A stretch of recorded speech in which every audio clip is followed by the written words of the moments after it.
All right. Okay, cool. So sorry about that, ladies and gentlemen. We will continue this discussion, by the way, because I think there's a lot that people will get out of it. 914-338-1885. But right now, I don't want to keep her waiting. We have one of the top independent women's wrestlers today, and somebody who I think has really been gaining a lot of steam on the independent scene, and she's going to be part of the Super 8 tournament, July, in Paulsboro, New Jersey, the ECWA, of course, at the world-famous Monster Factory. We have Adena Steele on the line. Sorry about that kind of hiccup in the beginning there, but the tech has been so weird tonight. How you doing, Adena? I'm doing great. What's going on with you? Well, we're just hanging out. We're just talking all this nonsense that is wrestling. But yeah, I mean, I look at your career, and I feel like you're a name that's kind of like been coming up a lot lately. What do you think about all this momentum you've had lately in terms of what you've been doing? It's exciting, but also very kind of out of nowhere, because I think with COVID, so much was shut down, and there was occasional shows and a lot of tapings with no fans, and then all of a sudden there's so much happening and so many promotions starting back up, new promotions, old promotions, and it's like I said, very exciting and humbling to be reached out to by so many people involved in so many different things. But I'm still getting used to being like 24/7 on the go again after having a year of a little free time that I was used to. But yeah. I'm here for it. Well, I mean, and obviously this last year was just absolutely wild with everything going on with COVID and things shutting down and just not being able to go about life as we kind of knew it. Did that kind of make you appreciate everything a little bit more? Oh my God, 100%. Like, even now I find myself like I'm doing anything at all that I could possibly do. Like, even if it's just people invite me somewhere I never would have gone, I go. It really put a new perspective in my head about life. Like, something so simple as just every day your basic routine could be taken away overnight, and I never thought that was possible. But it makes me appreciate, even the days that I'm super busy and it could be a little overwhelming to think about. I'm like, this is what I wanted. I hate it. I'm not a homebody. I'm not someone who just wants to sit around and watch Netflix. I don't like that. I like to be physically doing things, whether it's the gym or going somewhere. Like, I don't like to just sit. Like, it's not fun to me. And I did a lot of that with COVID. It really drained me of motivation and a lot of things. So having things opening back up, I feel like I just want to take all the opportunities I can right now. Well, and that's certainly you have been keeping busy. I mean, for those who aren't familiar, tell us a little bit about yourself and, as far as the last couple of years kind of wrestling, for those who don't know.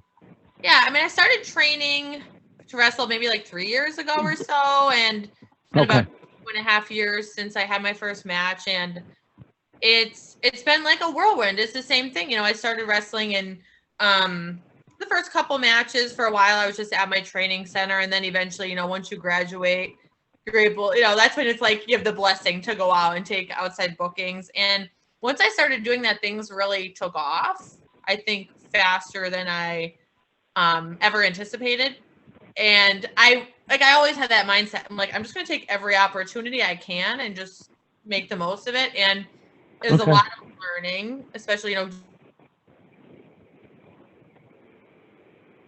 Uh-oh. I'm not hearing her. Can you hear Maestro? Did we freeze? I can hear you, lady. Are you there?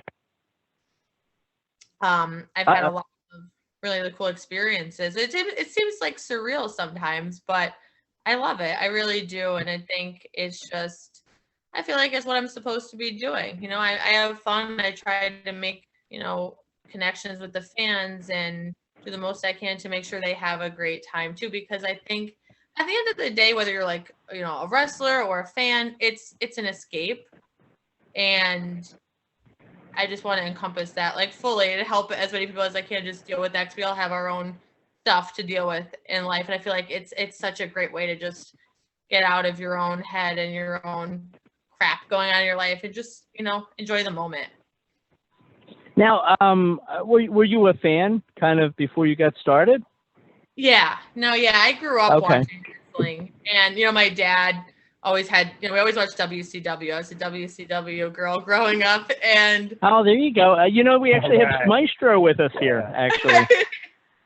Yeah, that's what my dad had on. My mom worked nights. That's awesome. That's what I did, and I was always a fan. And I got out of it a little bit when I was like in my early teens, and then probably around 17, 18, I got back into watching it again. Okay. Then, years later, I ended up just at a, tryout at a training center, and it was one of those things. The stars just like aligned that way. I'm like, yeah, what happens here? And it's been that's cool though. Roller coaster. That's cool. Great. So you're from Scranton, right? I mean, so what is like that small town experience been like as far as like versus like kind of competing in like bigger areas, more populous places? Do you mean like what is it like wrestling in a smaller area compared? Yeah, exactly. Yeah.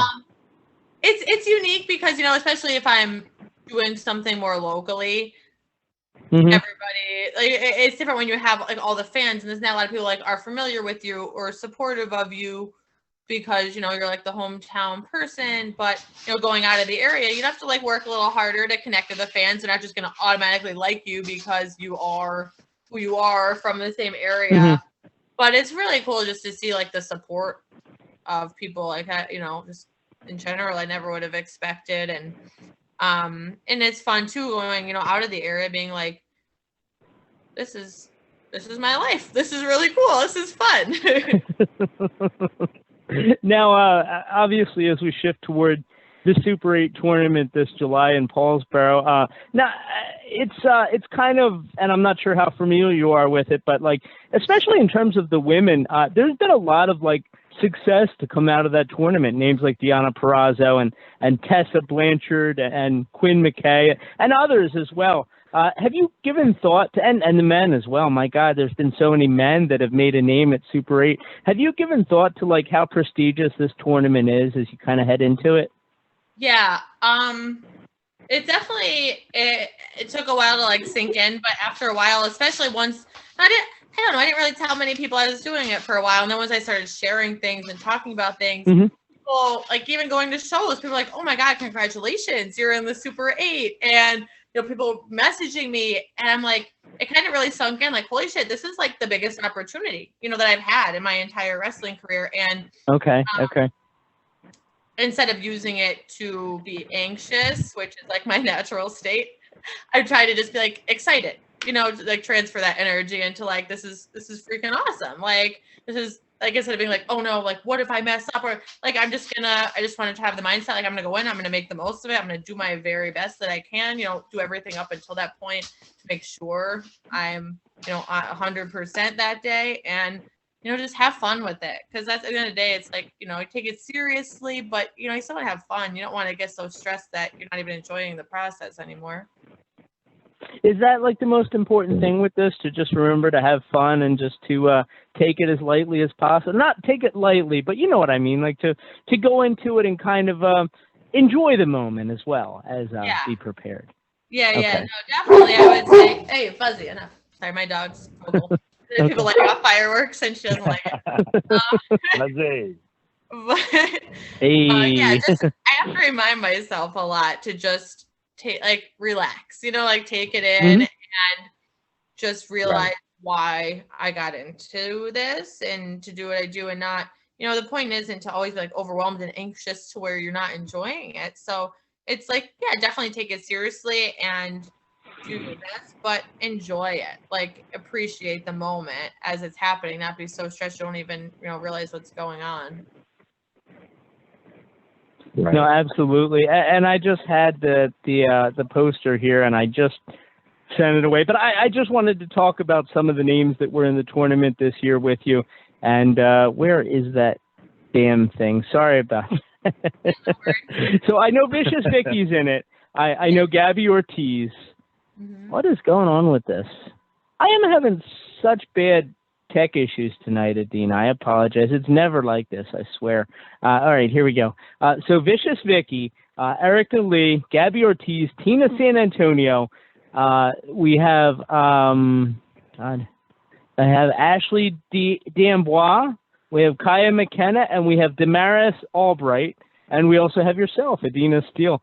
Is there anybody there that kind of jumps out as you at you as like somebody that you really want to kind of lock horns with? It's so hard because there's a few of them, you know, I've been in the ring with before, a few I've never met, a few I've heard a lot about.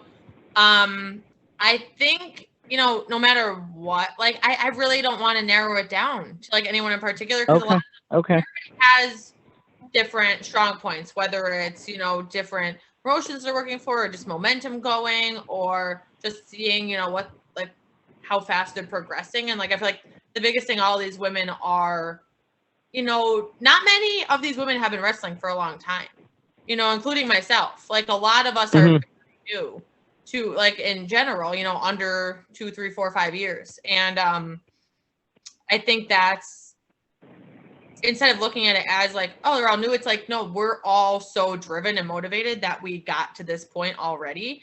So I see everybody as a big threat, but also, you know, it's exciting knowing like, okay, this is like legitimate competition. This isn't just like a walk in the park. Like these are all people who have all different, you know, skills and strong points. And it's like, I feel like I just, no matter who, you know, I end up against, I want to make sure I'm prepared to, you know, do what I have to do.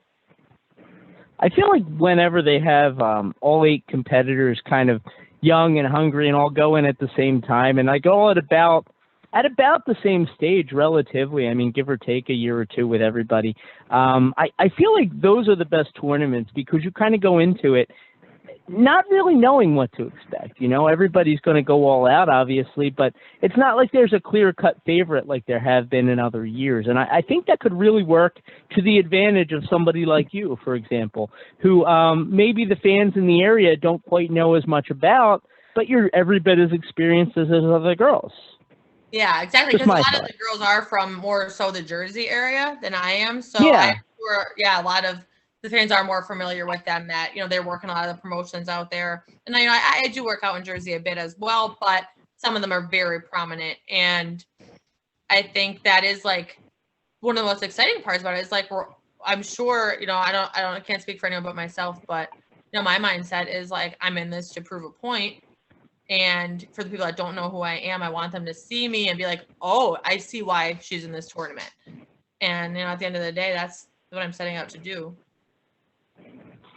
Now, you know, kind of looking forward, obviously, people have kind of made a name for themselves at Super 8 and kind of pushed themselves to the next level. What kind of stuff do you see for yourself in the future, kind of moving forward with your career?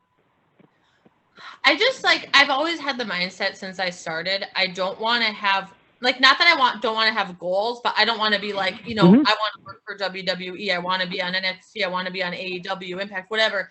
Because, like, I just want to appreciate the ride.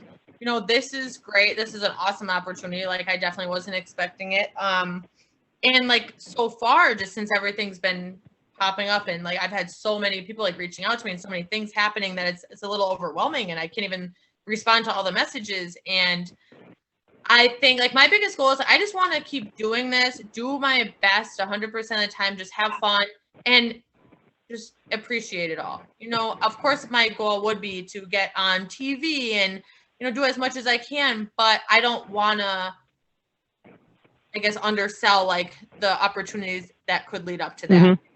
You know, it's all great. And whether, you know, you're in front of 20 fans, 200 fans, thousands of fans, like, I just want to give them the best possible night, you know, they could have. And, like, same for me, do my best job, no matter, you know, what the scenario is. Okay. One of the fans wants to know if you could give yourself starting out some advice. What advice would you give yourself? I guess I would say just, you know, keep pushing, trusting the process, because it can be very frustrating. My personal biggest problem is I think too much. You know, just in life, in wrestling, it's me too. Yeah. Very present. So whether I'm in the ring and training, I'm overthinking, I'm overcritical of myself to the point, like, it's good to critique yourself. You know, you don't want to be, there's a lot of people who are not critical enough of themselves. But I'm to the point where sometimes it's hard for me to appreciate, even if I have a great match, I'm like, oh, but I messed up that one thing. There's this, there's that. And I'm very quick to beat myself up, which, has benefits to where it pushes me to, train harder, do more, improve. But, it could take a toll on my confidence from time to time, honestly. And I think I would tell myself, just, be critical, but like appreciate your strengths too. I think I'm very quick to notice my where I fall short as opposed to the things I do well. And, it's just about balancing it all. Like, yes, notice the things I need to work on and continue to work on them, but also be like, okay, I can do this and this and this and this I'm good at. Like, yeah, okay. Like finding that happy medium. That's interesting because like you don't usually think of wrestlers as having like, not that you necessarily said you have confidence problems, but it almost sounds like, you're a little hard on yourself sometimes. I'm curious, like, has that been your experience in the wrestling community, that there's more insecurity there than people let on?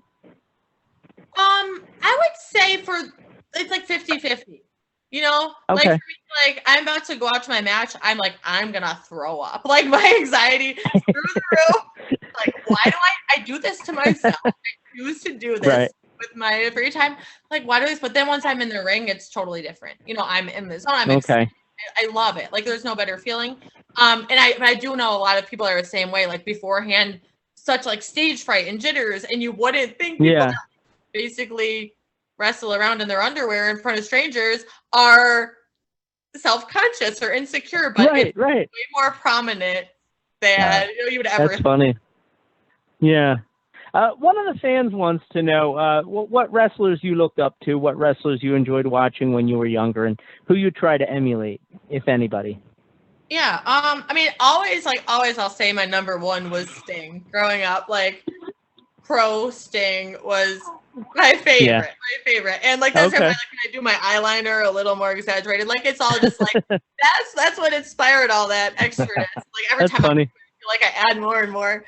And just, seeing some of the women growing up and I guess the change that has happened ever since then, whether it was like, Chyna or Lita or Trish, like they were all, as a kid, you're like, this is really cool, but they weren't taken as seriously. Like if some of those people, like if Chyna was around today, she'd be beating the shit out of people and like main eventing. Like back then, like she was still badass, but like they didn't take women's wrestling seriously or like in the same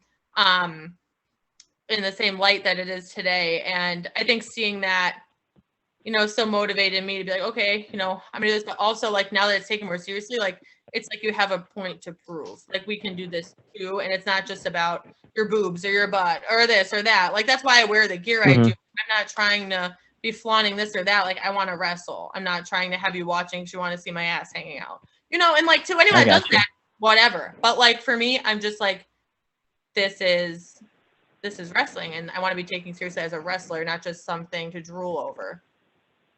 Have you given a lot of thought to the way women's wrestling has evolved over the years? In particular, I would say like the last 5 to 10. Women's wrestling has really kind of, in a lot of ways, taken a front seat to the men. And I think it's great. I really do. Not to sound like a perv, because I know when people say that, it's like, but I mean, like in my opinion, I think it's great to see the women who are very talented get the opportunities that they never received before. Yeah. No, I think it's very rewarding. Just in the grand scheme of life and the world in general, not just wrestling, so many things have become more mainstream and accepted than used to be. Far more open-minded than they used to be. And I think, it translated into wrestling and women's wrestling, and, they're actually able to like work real matches and not have 3-minute things happening when people are like, oh, I guess I'll use the bathroom now. Like the women's matches on, like women could put on the best match of the night. And you've seen that at multiple pay-per-views recently and things like where that's like the main thing afterwards. Like they're talking about the women's match or the women's title match, like, and it's awesome to see the progression, especially from what I watched growing up, like matches to, what it is today. It's really amazing. And, all the women out there that are doing what they do are just helping to prove the point. Like they could hang with the rest.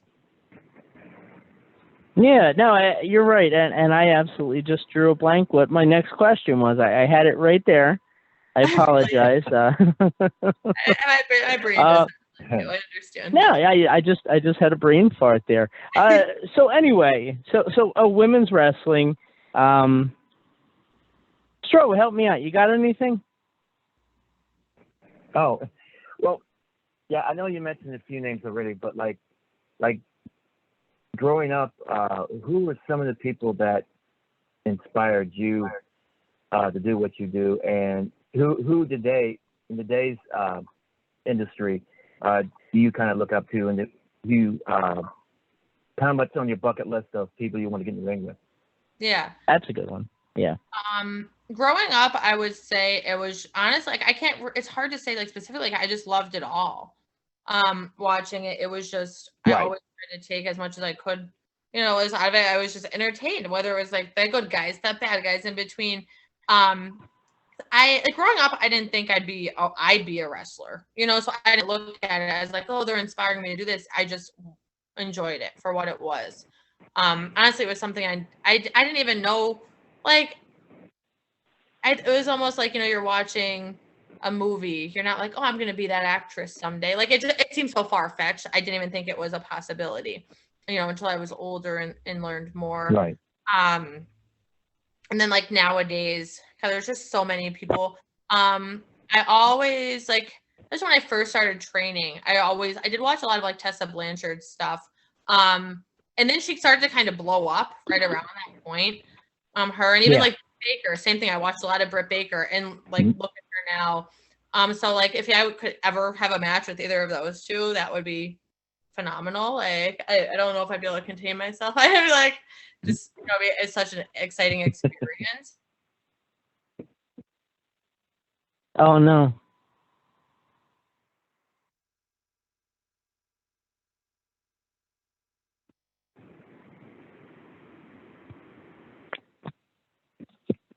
Can anybody hear me? Blow up like right after that. So I would say either of those two would be, my main people I'd like to be in the ring with. Thank you for that diversion, Stro. I remembered what I wanted to ask you, Adena. I noticed that you've done some intergender wrestling, and I was just curious kind of your thoughts on that. I mean, I have no problem with it. I know some people strictly only want to wrestle other women, or men don't want to wrestle girls. They look weak. But like when I train, like I always just trained with guys. So working with a woman is actually more foreign to me than, wrestling a guy. Training center I came out of, Backbreakers Training Center, like there was only one girl to ever graduate before I even went through there, and I never really met her, after I was. So it was all guys, yeah. Yeah, and like, so I've experienced all the things, the ones with, at first a lot of guys I think are apprehensive when they're newer sometimes to put their hands on a female, which, if you're raised a certain way, it is what it is. But at the end of the day, we're all wrestling. We're doing the same things. It's, still an opponent, whether it's male, female, it doesn't really matter to me. And I enjoy it. I enjoy it a lot. I don't want to do a super gimmicky match where like, oh, you're a girl, do the dishes. Like, and I've had so many people like, oh, I can't wait to wrestle a girl because I wanted to do this spot. And like, whatever, I'll entertain. But like, at the end of the day, I still want a real match. I don't want it to be a comedy fest. Okay. No, that makes a lot of sense. That does. So kind of looking forward again to the Women's Super 8 tournament in Paulsboro, New Jersey in July. I mean, for those who aren't familiar, kind of what can they expect to see from you on that day? For anyone like, that's never seen me in the ring before, like I'm just going to go in, I'm going to be focused. I'm going to do my best. I'm not a big flippy dippy kind of person. Like I like to just like hit hard and throw people and, do my best to be like dominant and come out victorious. And that's the same strategy I'm going to have, going into this Super 8. Is it safe to say you're predicting a win for yourself? Well, of course. I have to be confident in myself. Okay. All right. I like it. That's the goal. Yeah. If not, the experience is still going to be amazing, I'm sure, and like working with all these talented women. But like I'm going in this and I want to win, and that's my plan. Okay. And I think that's a really good thing. And like I said, I think that this tournament is going to be really, really good because, like I said, all the competitors in it are at about the same playing field, really. So, like I said, I think it's going to be a lot of fun, and fans should definitely check it out. IWTV, and that is July 31st. Sorry about that, at 2 p.m. Eastern, right on IWTV, as well as from the world famous Monster Factory. I believe there's still a handful of tickets still available, I think, if you go to ECWAWrestling.com. Adena, thank you so much for the time tonight, and definitely best of luck. I'll be seeing you in about a month, so it'll be good. Yeah. Before we let you go, can I ask a huge favor? Yeah.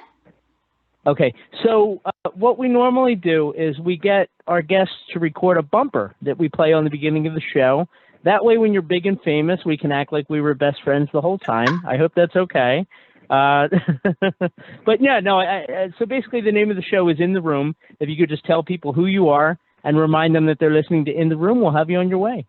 Of course. All right, guys. Whenever you're ready. Okay. Sorry.